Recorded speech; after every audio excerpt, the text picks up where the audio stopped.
Paper leak अरबों खरबों का धंधा है और उसमें बहुत बड़े बड़े लोग शामिल हैं। ये पेपर लीक बंद क्यों नहीं हो रहा? हर 2 साल में 3 साल में पेपर लीक हो रहे हैं, क्यों? मैं बताता हूं आपको। हमारी 4 साल से पंजाब में सरकार है, एक भी पेपर लीक नहीं हुआ, किसी पेपर में कोई गड़बड़ नहीं हुई।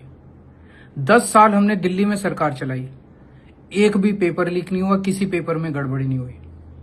और केंद्र सरकार के हर पेपर में गड़बड़ हो रही है, हर पेपर में कोई लीक हो रहा है, कोई गड़बड़ हो रही है। क्यों? सवाल नीयत का है।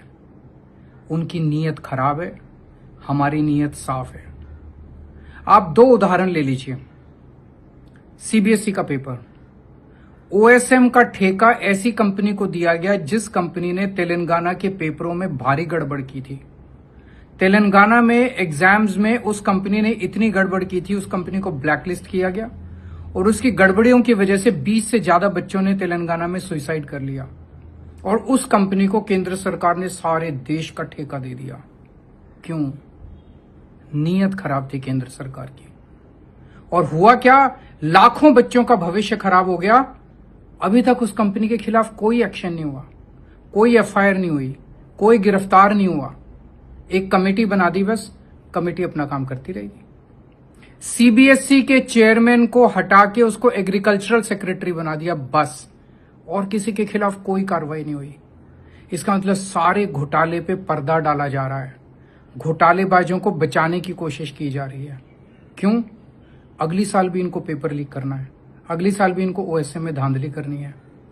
अरबों खरबों का घोटाला है, नीयत खराब है इनकी। नीट का पेपर ले लीजिए। नीट के पेपर में आपने भी अखबार में पढ़ा होगा, मैंने भी पढ़ा है, कह रहे हैं कि पेपर सेटिंग की स्टेज पे पेपर लीक हुआ और उसका समाधान क्या निकाल रहे हैं कि पेपरों की ट्रांसपोर्टेशन अब एयरफोर्स के जहाजों द्वारा की जाएगी।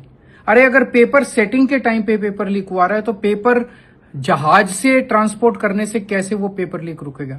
तो पेपर लीक रोकना नहीं है। सारे घोटाले पे पर्दा डाला जा रहा है, घोटालेबाजों को बचाया जा रहा है, क्योंकि अगली साल फिर से पेपर लीक करने हैं, अगली साल फिर से अरबों खरबों रुपए कमाने हैं। ये बहुत बड़ा धंधा है, बहुत बड़े बड़े लोग शामिल हैं। जब तक आप सब लोग मिलके आवाज नहीं उठाओगे, जब तक आप सब लोग मिलके सड़कों पे नहीं उतरोगे, तब तक ये सिस्टम नहीं बदलने वाले। आपको सबको मिलके आवाज उठा के सरकार को मजबूर करना पड़ेगा कि सरकार इस पूरे सिस्टम को ठीक करे, नहीं तो नहीं होने वाला।